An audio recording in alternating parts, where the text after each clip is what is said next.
Hello friends. तो आज हम लोग वॉल्यूम सरफेस एरिया में जो आगे अब बढ़ेंगे आगे। पिछले क्लास तक लास्ट क्लास में हम लोग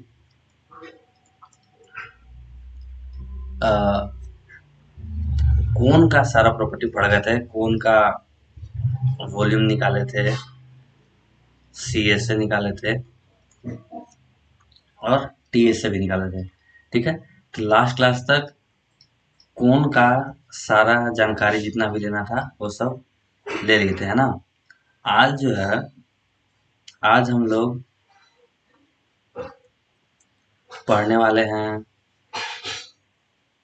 किसके बारे में? आज पढ़ने वाले हैं हम लोग स्फीयर के बारे में। तो नया टॉपिक स्टार्ट करते हैं, स्फीयर। ठीक है, स्फीयर क्या होता है? पहले स्फीयर का डेफिनेशन देख लेते हैं, उसके बाद कुछ कुछ इसके फॉर्मूला को देखेंगे, फिर उसके बाद क्वेश्चन में जाएंगे। ठीक है, डेफिनेशन है इसका कि sphere is a solid obtain on a sphere is a solid obtained on revolving a circle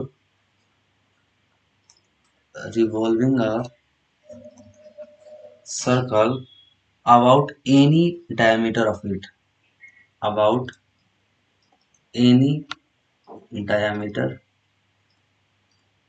of it। क्या मतलब है इसका? देखिए, जैसे कि ये इधर से भी एक सर्कल बना देते हैं, इधर से ऐसे सर्कल बनाते हैं, सर्कल बनाते हैं। इस तरीके से ये पूरा एक फुटबॉल के जैसा हो जाएगा और उसमें कहीं से भी कोई डायमीटर पे एक ले, है ना। Sphere is a solid obtain on a revolving a circle about any diameter of it, है ना। कोई सा भी डायमीटर में एक वहां पे सर्कल आपको दिखेगा। कहीं से भी एक डायमीटर बनाते हैं तो एक सर्कल दिखेगा, तो इसको बोलते हैं स्फीयर। ठीक है, अब स्फीयर में जो फॉर्मूला की बात करते हैं तो सबसे पहले इसका वॉल्यूम को जान लेते हैं। क्या होता है वॉल्यूम ऑफ स्फीयर? ये बहुत काम का चीज है, वॉल्यूम ऑफ स्फीयर। तो वॉल्यूम ऑफ स्फीयर होता है 4/3 पाई आर क्यूब। ठीक है, ये इंपॉर्टेंट फॉर्मूला है।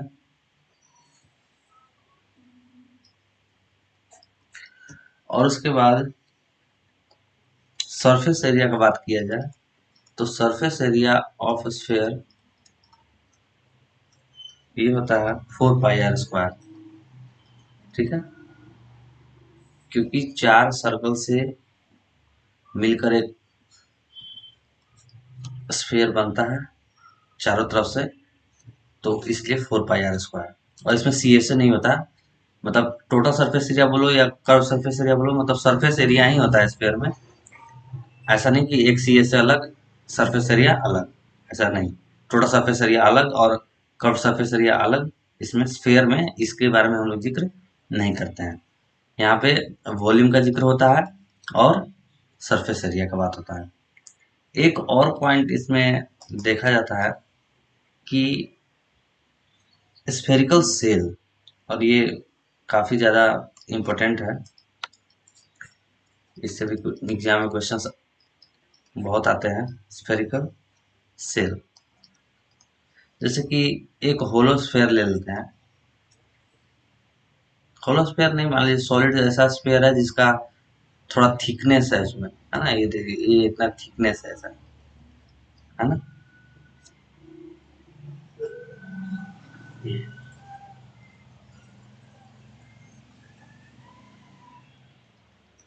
ठीक है, अब ये एक किस तरीके का हो गया? कॉन्सेंट्रिक सर्कल के जैसा हो गया। मान लीजिए कि ये सेंटर है ना।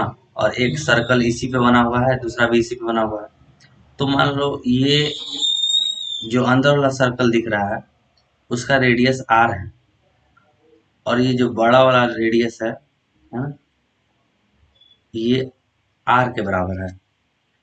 तब जब हम इसका वॉल्यूम का बात करेंगे तो पूछ देगा कि क्या बताओ कि इस स्फेयर का, स्फेरिकल सेल का वॉल्यूम क्या है। इस स्फेरिकल सेल का वॉल्यूम जो होगा वो होगा 4/3 pi R cube minus R cube. और यहाँ से क्वेश्चन आते हैं, इसको भी इम्पोर्टेंट टिक करके ही रखो, क्योंकि यहाँ से भी क्वेश्चंस आते हैं। 4/3 pi R cube minus R cube, जहाँ पे ये आर जो है बड़ा वाला आर है, हाँ? ये स्मॉल सर्कल का आर है, ठीक है। फिर जब हम बात करते हैं तब आता है एक नया टॉपिक हेमिस्फीयर, जो हम लोग जब क्वेश्चन बनाएंगे तो स्फीयर और हेमिस्फीयर का क्वेश्चन साथ में बनता है। तो हम लोग हेमिस्फीयर पे चलते हैं। हेमिस्फीयर,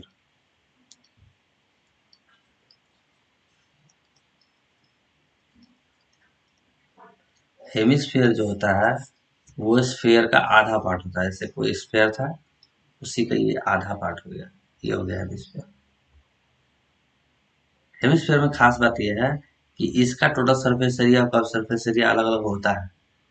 मान लेते हैं रेडियस है, तो यहाँ भी ये भी तो रेडियस ही होगा, ये रेडियस होगा, ठीक है। तो इसका जब बात करते हैं तो सबसे स्टार्ट करते हैं हेमिस्फीयर का वॉल्यूम से, ठीक है।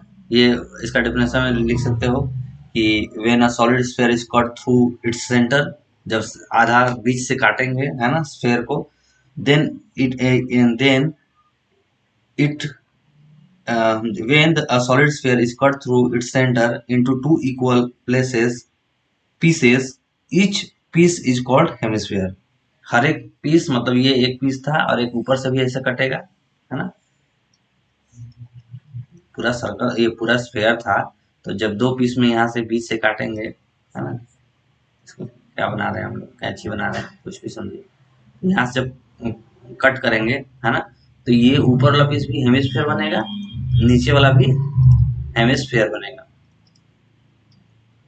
तो ऊपर वाला को इरेज कर देते हैं। हेमिस्फीयर मतलब सर्कल का, सॉरी स्फीयर का आधा पार्ट।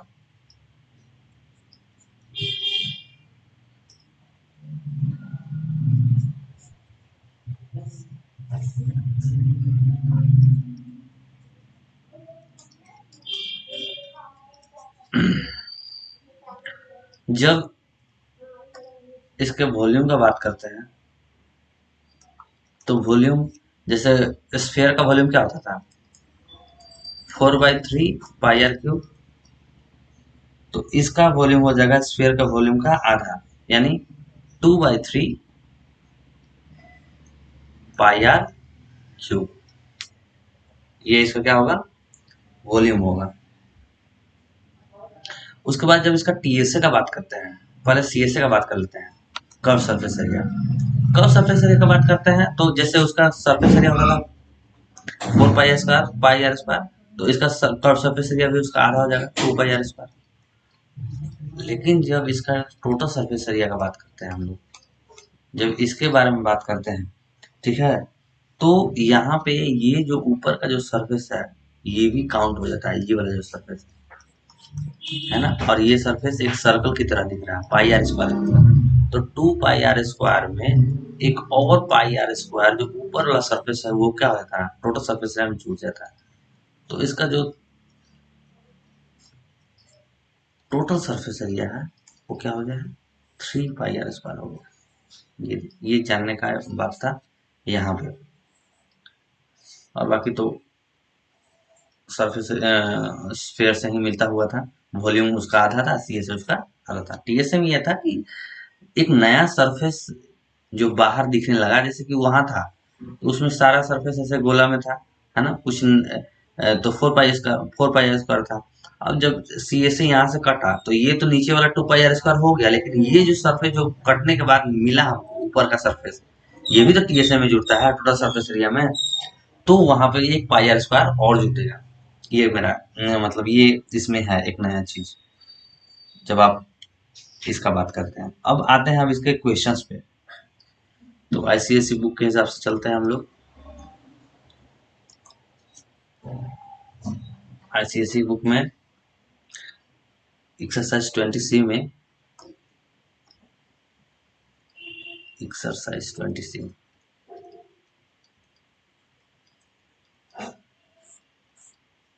पहला ही क्वेश्चन देखते हैं। अब क्या बोलता है क्वेश्चन, उसको देखते हैं। The surface area of a sphere is 2464। Surface area of sphere है, ध्यान दीजिएगा स्फीयर बोला है, स्फीयर का स्फीयर क्या है, 2464 सेंटीमीटर स्क्वायर। बोला है कि इसका वॉल्यूम बताओ। अब ये क्या मतलब है, वॉल्यूम, वॉल्यूम पूछा है। साइड में कुछ कुछ चीजें लिख लेते हैं, चलिए छोड़ दीजिए, लिखने की जरूरत नहीं है। पहला नंबर की सरफेस एरिया ऑफ स्फीयर बोला, तो सरफेस एरिया ऑफ स्फीयर होता क्या है, अभी हम लोग पढ़े ऊपर में कि सरफेस एरिया स्फीयर का बात करते हैं, तो ये सरफेस, सरफेस एरिया फिर से बदल देते हैं ऑफ स्फीयर जो होता है वो दिया हुआ तो है यहाँ पे 2464। फॉर्मूला होता क्या है, फॉर्मूला होता है 4 पाई r स्क्वायर, ठीक है। और है कितना ये, 2464, 4 22/7 इंटू r स्क्वायर।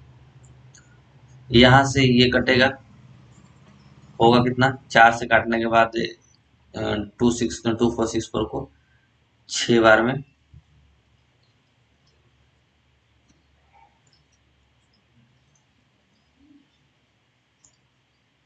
छ 424, 6 बचेगा 1, और यहाँ पे आपका 2 बचेगा, यहाँ 4, तो फिर से 6, तो 616 हुआ। अब 616 को मल्टीप्लाई करेंगे 7 से, नीचे 22, तब आएगा r स्क्वायर। करते हैं, ये तो ये कटेगा शायद 22 से, 616 44, 6 7 1 8 बार है ना, 8 बार कटेगा ना, 2 16 2 16 17, तो ये 8 टाइम्स कट रहा है, और यहाँ पे 56 हो जाएगा। कहीं गलत तो नहीं हो रहा है, क्योंकि ये हम, मेरे हिसाब से स्क्वायर, अच्छा से स्क्वायर होना चाहिए था, है ना।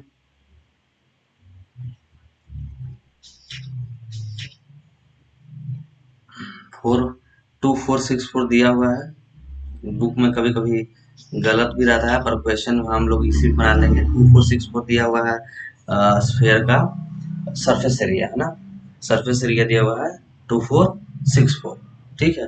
तो हम काटे भी सही है, क्योंकि 4 छक 24 हो गया एक, और 4 छक 24, तो यहाँ से ये कटेगा 28 बार में ही। अच्छा 28 है ना, सॉरी सॉरी 28 ना, हाँ ठीक है, ये हमने गलत किया था। तो ये यहाँ पे हम लोग अब क्या कर सकते हैं, 28 को क्या लिख सकते हैं, 7 इंटू 4 इंटू 7 हो गया, तो 7 7 एक बार हो जाएगा, और 4 को एक बार लेंगे तो 2 हो जाएगा, तो r स्क्वायर, मतलब r का वैल्यू कितना हो गया 14। ये समझ में आता है आप लोगों को कि हम कैसे ऐसे करते हैं, ये जानना जरूरी है। बड़ा क्लास 10 वाले बच्चों को ध्यान में देना है ना, ये चीज कैसे हम कर लेते हैं। अगर आता है तब तो इसको आगे स्किप करके आगे बढ़ा लेना, ठीक है। जैसे कि 28 into 7 equal to r square था, ठीक है। तो कोई कोई क्या करेगा, बच्चा क्या क्या करता है कि इसको पूरा गुना मल्टीप्लाई करेगा, है ना, पूरा मल्टीप्लाई करके कुछ वैल्यू लाएगा, उसके बाद इधर r स्क्वायर लिखेगा। तो ये फिर उसके बाद r स्क्वायर लिखने के बाद फिर इसको क्या करेगा, इसको फिर से इसका स्क्वायर रूट निकालेगा, और फिर वैल्यू निकालेगा, तो ये काफी ज्यादा लंबा हो जाएगा। इससे अच्छा क्या है कि हम लोग जानते हैं कि स्क्वायर होता क्या है, तो जब इसका अंडर रूट निकालना होता है, तो अगर जैसे 28 को फैक्टराइज कर देते हैं, मतलब इसके मल्टीपल्स में लिख देते हैं इसको, कि कैसे कैसे 28 को लिखा जा सकता है, तो 2 2 इंटू 2 4 हो गया, इंटू 7, तो 28 कंप्लीट हो गया ना, 2 दूनी 4 सते 28, फिर इधर 7 और आर स्क्वायर इधर हो गया। अब देखो कितना आसानी से हो जाएगा, क्योंकि स्क्वायर है तो 2 7 की जगह पे 1 7 लिखोगे जब अंडर रूट निकालोगे, और 2 2 की जगह पे 1 2 लिखोगे जब इसका अंडर रूट निकालोगे। तो ये हो गया आर, आर का वैल्यू यही हो गया। ठीक है, यहीं पे आर हो जाएगा 7 दूनी 14। समझ में आ गया ये कैसे होता है। तो ये पूरा गुना करने के बाद इसका अंडर रूट निकालना, ये सब छोटा क्लास में किया जाता है। जब क्लास 10 में आ गए हो तो जितना जल्दी कोई क्वेश्चन को सॉल्व कर दें। अब मान लो हम इतना देर में एक ही क्वेश्चन बनाए, पर सबसे बड़ा इम्पोर्टेंट ये बात है कि हम लोग को क्वेश्चन को कैसे आगे सॉल्व करना है, कि कैसे जल्दी जल्दी कैलकुलेशन करना है, ये भी सीखना है। क्वेश्चन बनाना तो सीखना ही है, साथ में कितना स्पीड में कैलकुलेशन कर सके ये भी जानना है।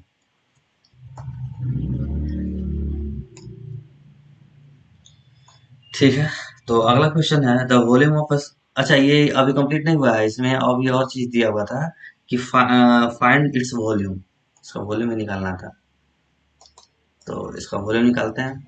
तो क्या हो जाएगा, वॉल्यूम हो जाएगा आपका 4/3 पाई आर क्यूब। बस इसमें कैलकुलेशन और कुछ नहीं है, सब तो वैल्यू पता चल गया।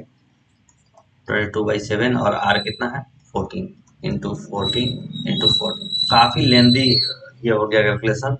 तो ये तो कर सकते हैं आप लोग, हम थोड़ा सा इसको और छोटा कर देते हैं। 2228 88 सॉरी इंटू 28 यूनिट 14/3। तो फिर इसको कैलकुलेशन, यही कैलकुलेशन करके सेंटीमीटर क्यूब, यही इसका वैल्यू हो जाएगा, वॉल्यूम हो जाएगा। ये सॉल्व करके देखिएगा, जो भी इसका वैल्यू आएगा वही इसका वॉल्यूम रहेगा। तो बस ये कैलकुलेशन था, समझने का था जो ऊपर में। उसके बाद अगला क्वेश्चन है the volume of a sphere is. पहले वॉल्यूम दे दिया हुआ है, क्वेश्चन नंबर 2 वॉल्यूम दिया हुआ है। वॉल्यूम दिया हुआ है आपका 808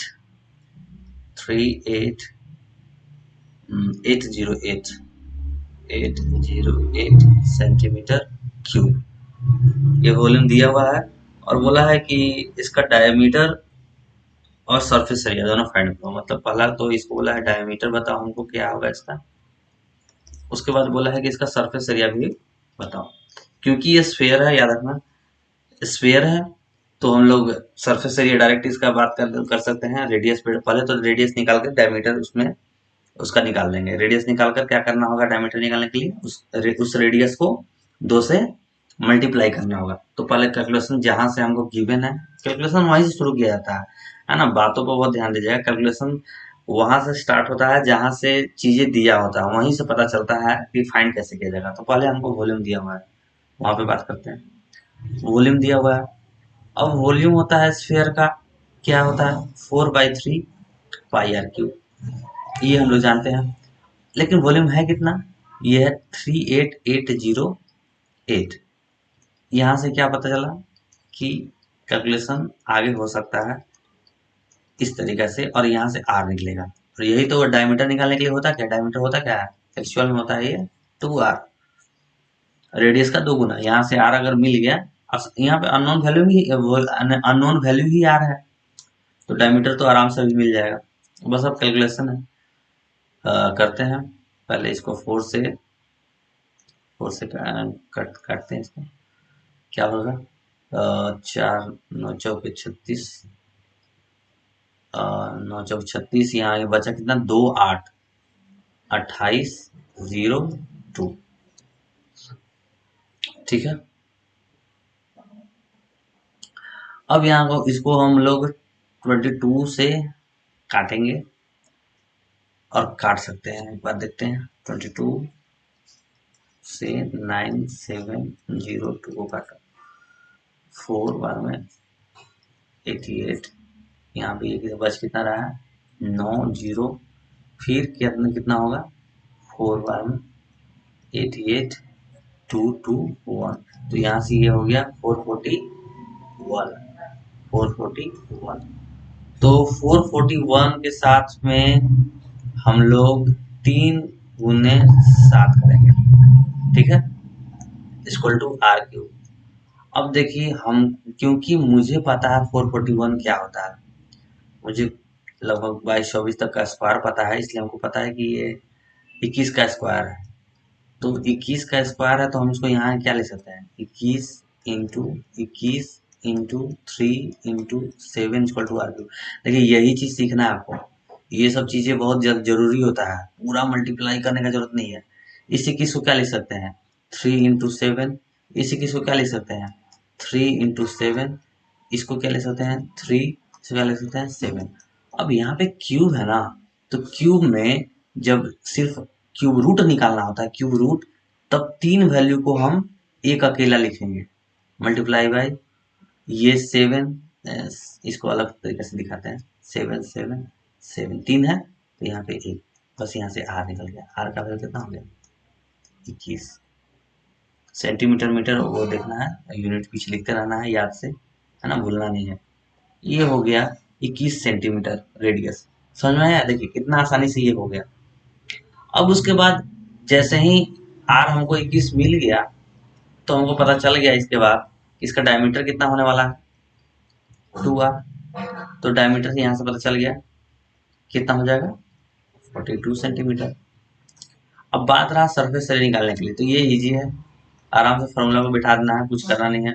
4 pi r² 4 into 22/7 into r, 21 into 21, तो 7 3 जा 21। तो यहाँ पे हो गया 12 इंटू ये आपका क्या थी, 12 22 तो ये थोड़ा करके देखिएगा, सेंटीमीटर स्क्वायर, है ना।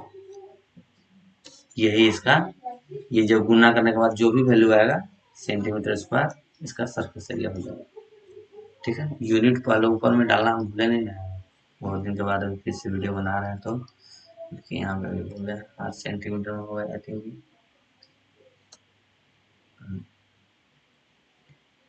और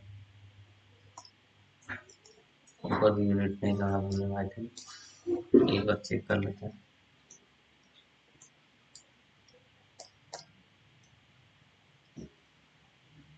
ठीक है, चलो अब अगला क्वेश्चन चलते हैं। 2 क्वेश्चन सॉल्व कर दिए हैं, फॉर्मूला स्टार्टिंग में ही बता चुके हैं। अगला क्वेश्चन बोलता है बुक में, a spherical ball of lead has been melted and made into identical smaller balls with radius equal to half of the radius of the original one. How many such balls can be made? बहुत अच्छा question है। कहने का मतलब कि एक lead का ball था, LED, है ना, लेड बॉल। क्वेश्चन नंबर 3 है, तो अच्छा क्वेश्चन है।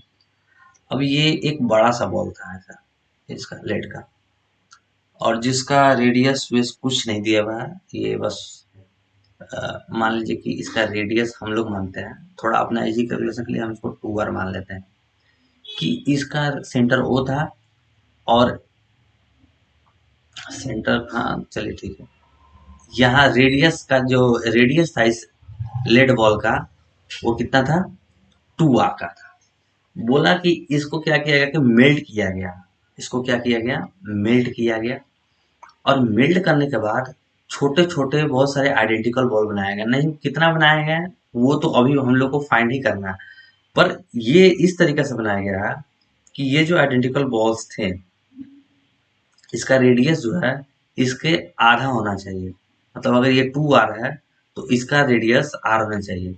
तो पूछता है कि इस तरीके का बॉल्स कितना बनेगा अगर इस बॉल से हमको, इसी बॉल को मेल्ट करके अगर हमको छोटा छोटा छोटा बॉल बहुत सारे बनाना है, और जिसका रेडियस इससे आधा होना चाहिए, तो ये कितना बनेगा, नंबर पूछा है, ये कितना सारा बनेगा, है ना। क्वेश्चन फिर से एक बार रिपीट कर देते हैं बुक के लैंग्वेज से।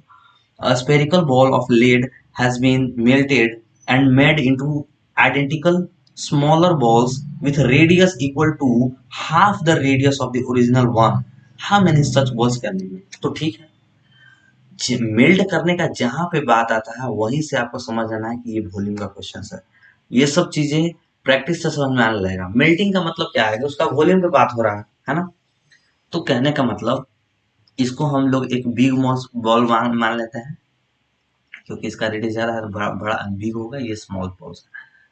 तो यहां से हम लोग बोल सकते हैं कि volume of big balls equal है n टाइम्स, मतलब इसमें इसका वॉल्यूम मान लो ये सब मिलकर ना इसके वॉल्यूम के बराबर, क्योंकि इसी से बना हुआ है, इसी बॉल लेड बॉल से ये सब छोटे छोटे आइडेंटिकल बॉल्स बने हुए हैं। तो दोनों का वॉल्यूम तो भी तो इक्वल होगा, लेकिन वॉल्यूम इसके इस छोटे वाले के बराबर नहीं होगा इसका, इस सब को मिलाकर। तो वही इसलिए बोला गया एन टाइम्स, एन जो होगा यहाँ पे नंबर ऑफ बॉल्स होगा, एन, ठीक है, जो हमको फाइंड करना है how many number of balls जो है वही यहाँ है वॉल्यूम ऑफ स्मॉल बॉल्स। तो ये थोड़ा इजी भी रहता है पर समझने के लिए, स्मॉल बॉल्स लेड बॉल्स भी लिख सकते हैं। तो यहाँ पे आगे तो ये आपका क्या हो जाएगा, पाई फोर, इसका फॉर्मूला होता है वॉल्यूम का 4/3 पाई r क्यूब, ये होता है। तो डायरेक्ट बैठाते हैं, वॉल्यूम 4/3 पाई आर क्यूब का बात किया जाए तो आर क्यूब इसका है, आर का वैल्यू है 2r, तो 2r का cube equal to n times, इसका तो आर ही है, तो 4/3 पाई आर क्यूब। यहाँ से 4/3 कट गया, पाई पाई कट गया, यहाँ होगा कितना 8r क्यूब, इधर हो जाएगा n times of r cube, r cube से r क्यूब भी कट गया, n का वैल्यू कितना मिल गया हमको 8। तो ऐसे है, इस लेड बॉल से ये छोटे छोटे 8 बॉल्स बनाए जा सकते हैं, ये चीज था, क्वेश्चन भी था ये, और इसका ये सोल्यूशन है।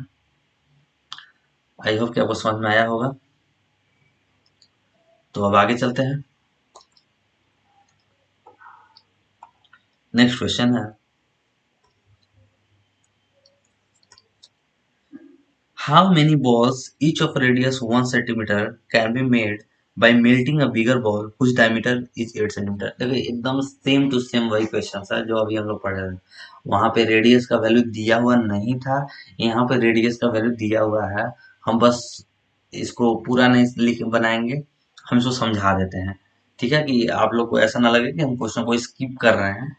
पर ये सेम टू सेम क्वेश्चन है, इसमें कोई भी अंतर नहीं है। मतलब ये बोलना चाह रहा है कि एक बॉल है जिसका रेडियस 8 सेंटीमीटर है, ठीक है, इसी को फिर से मेल्ट किया गया है। ध्यान दीजिए वहां पे बस 2r ऐसा था, अब इसी को मेल्ट करने के बाद छोटे छोटे आइडेंटिकल बॉल्स बनाए गए हैं, जिसका रेडियस हर एक छोटे छोटे बॉल्स का रेडियस 1 सेंटीमीटर के बराबर लिया गया है। तो इस तरीके के बॉल कितने बनेंगे, हाउ मेनी, एन जो है कितना होगा। तो यही क्वेश्चन है, सेम टू सेम वॉल्यूम का बराबर कर दीजिएगा, ठीक है, वो यहाँ इस बार वॉल्यूम को बराबर करने के बाद यहाँ पे रेडियस आर लीजिएगा इधर की तरफ, इधर रेडियस 1 लीजिएगा, इन इंटू कीजिएगा। सेम सेम क्वेश्चन है जो पहला वाला इससे पहले का क्वेश्चन था। तो इस पे टाइम वेस्ट नहीं करते हैं, इस क्वेश्चन पे इजी क्वेश्चन है। अगर पिछला वाला क्वेश्चन समझ में आया होगा तो ये बहुत आसान हो जाएगा।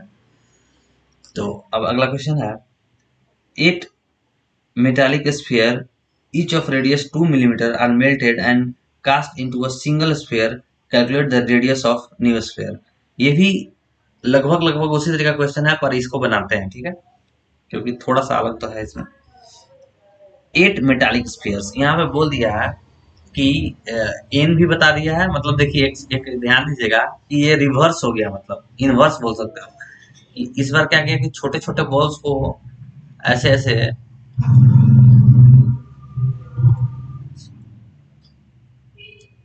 ये कितना हो गया, 8 मेटालिक बॉल्स है,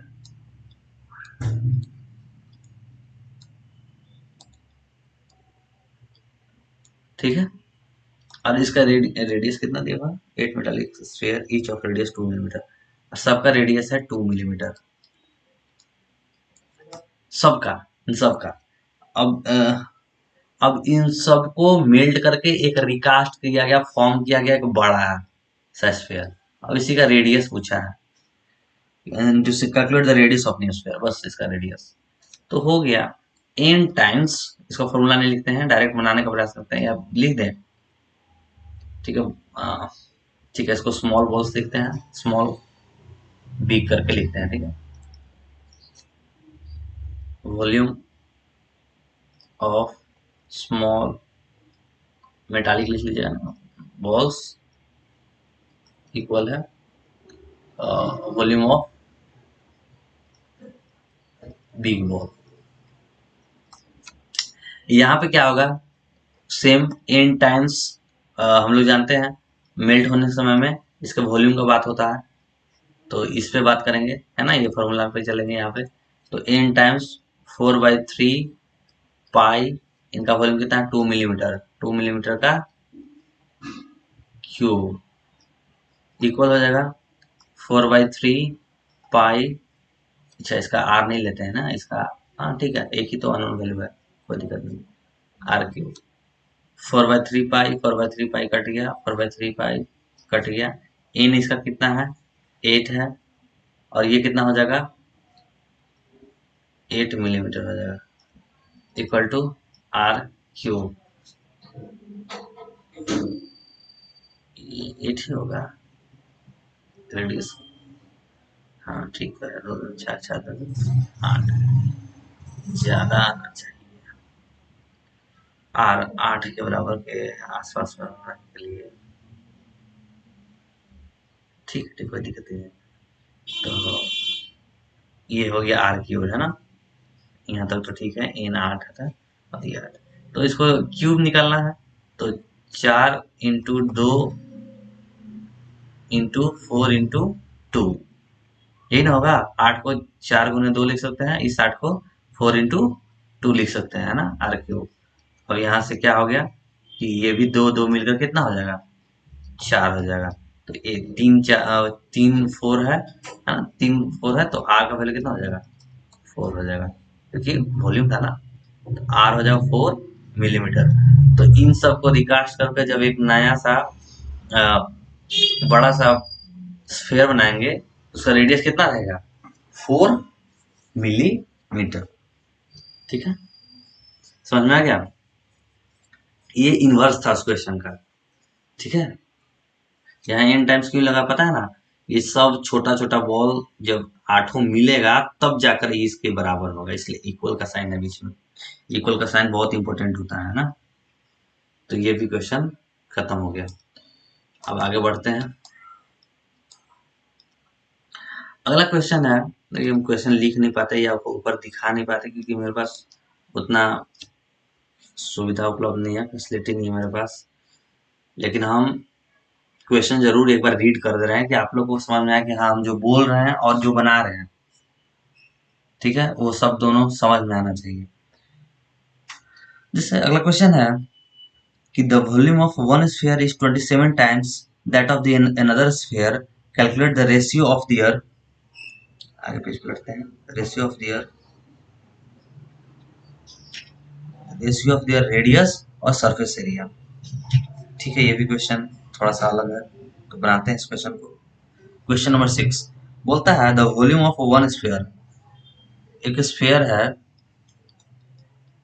इसका वॉल्यूम जो है, फर्स्ट स्फीयर कर देते हैं इसको, ये इक्वल है, the volume of one sphere is 27 times that of the another time. 27 times का मतलब मल्टीप्लाई ही होता है, ठीक है, वॉल्यूम ऑफ सेकेंड स्फीयर, कोई दूसरा स्फीयर होगा उसके वॉल्यूम से पहले का वॉल्यूम 27 टाइम्स ज्यादा है, इसका मतलब ये होता है, मतलब ये जो अकेला ये इसका स्फीयर का जो वॉल्यूम है, इस वाले सेकेंड स्फीयर के वॉल्यूम से 27 गुना ज्यादा है ना, ये क्वेश्चन है। Calculate the radius ratio of their ready, तो कैलकुलेट करते हैं। रेडी कैलकुलेट करने के लिए क्या करना पड़ेगा कि volume of first sphere ratio calculate करना है, ठीक है, by volume of second sphere, ये हो जाएगा 27/1, वॉल्यूम होता क्या है 4/3 पाई आर मान लो इसका आर अलग मानते हैं, इसका ये ज्यादा बड़ा है तो इसका बड़ा वाला आर ले लेते हैं और इसमें छोटा ले लेते हैं। 27/1, 27 किसका क्यूब होता है, 3 का क्यूब होता है, तो r/r कितना हो जाएगा, 3/1। तो इसका रेडियस का रेशियो हम लोग निकाल लिए, रेडियस का रेशियो पहले निकालने के लिए बोला था, ये पहला क्वेश्चन था। और दूसरा 6 में ही सेकंड जो है वो ये है कि इसमें निकालना है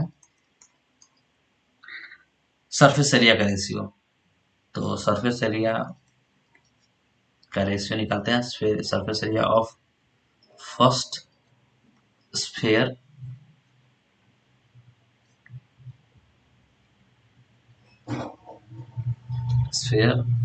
by surface area of second sphere. जब इसका बात करते हैं तो इसका वो लिखेंगे कि 4πr² और यहाँ पे लिखेंगे 4πr²। तो 4π यहाँ पे भी कट जाएगा, r का स्क्वायर हो जाएगा 9, तो यहाँ पे हो जाएगा 1। तो यही है इसका सरफेस एरिया का रेशियो। तो ये थोड़ा इजी क्वेश्चन भी था, थोड़ा समझने का क्वेश्चन था, इजी था। उसके बाद जब नया क्वेश्चन है, a solid metal sphere is cut through its center into 2 equal parts. If the diameter of the sphere is 3.5 centimeter, find the total surface area of each part correct to 2 decimal places. कहने का मतलब कि बोलता है, ध्यान से सुनिएगा, बहुत अच्छा क्वेश्चन है। अब हेमिस्फीयर में आने लगे कि एक स्फीयर था जिसका डायमीटर दिया हुआ है, क्या ये solid metal sphere is cut through its center into 2 equal parts. If the diameter of the sphere, हाँ diameter दिया हुआ है कितना, 3 1/2, diameter equal to 3 1/2 सेंटीमीटर, ये दिया हुआ है। तो find the total surface area of each part correct to decimal. अब यहीं से मान लो डायमीटर से ही इसको काट दिया गया, ठीक है, सीजर हम सही से बना नहीं पा रहे हैं ना, ये ऐसे हो गया, ये ऐसे हम सही दिखा रहे हैं, यहाँ से कटा और फिर बोलता है कि अब इसको 2 इक्वल पार्ट में कट गया। तो 2 इक्वल पार्ट में जब कटा तो इसका क्या मतलब है, इसका मतलब ये है कि ये अब क्या बन गया, हेमिस्फीयर बन गया, ठीक है, 2 अलग अलग हेमिस्फीयर बन गया। तो 2 अलग अलग हेमिस्फीयर तो बना, साथ में उसके बाद इसको बोला क्या, find the total surface area. अब टीएसए तो हम लोग जानते हैं, टोटल सरफेस एरिया क्या होता है हेमिस्फीयर का, टीएसए ऑफ हेमिस्फीयर, क्योंकि हेमिस्फीयर बन गया ना। बात वो किया था किसका, बात स्टार्टिंग तो किया था स्फीयर का, पर जैसे ही वो काटा तो वो क्या बन गया, हेमिस्फीयर बन गया। और हेमिस्फीयर का टोटल सरफेस एरिया अलग होता है, हेमिस्फीयर का टोटल सरफेस एरिया होता है 3πr²। तो 3 इंटू पाई हो गया 22/7 इंटू आर, आर कितना हो जाएगा, मान लो जो भी इसका वैल्यू आ रहा है, डायमीटर कितना आ रहा है, 3 दूनी 6 1 7, 7/2 आ रहा है, तो इसका रेडियस और छोटा ही हो जाएगा, आर हो जाएगा 7/4 हो जाएगा, है ना। रेडियस क्या होता है, d/2 होता है, ठीक है, 7/4 ही होगा। तो ये हो जाएगा 7/4 इंटू 7/4, r² है ना, तो रेडियस का, तो ये हो जाएगा 7 से गया 2 11, तो हो जाएगा आपका 3 इंटू 11 इंटू 7/2, ये हो गया आपका सेंटीमीटर स्क्वायर। तो हर एक पार्ट का जो टीएसए होगा वो यही आएगा। 33 कर देते हैं पूरा, 33 × 7/2 सेंटीमीटर स्क्वायर, तो है ना, ये 8 या तो फिर नहीं 8 नहीं 4 8, ठीक है। तो इसको कैलकुलेट कर कीजिएगा और हर एक पार्ट का यही होगा इसका टोटल सरफेस एरिया। आज के लिए बस इतना ही, कल देखते हैं इसी पे क्वेश्चन कराएंगे या फिर आगे चलेंगे, आगे बढ़ेंगे। Thanks for watching.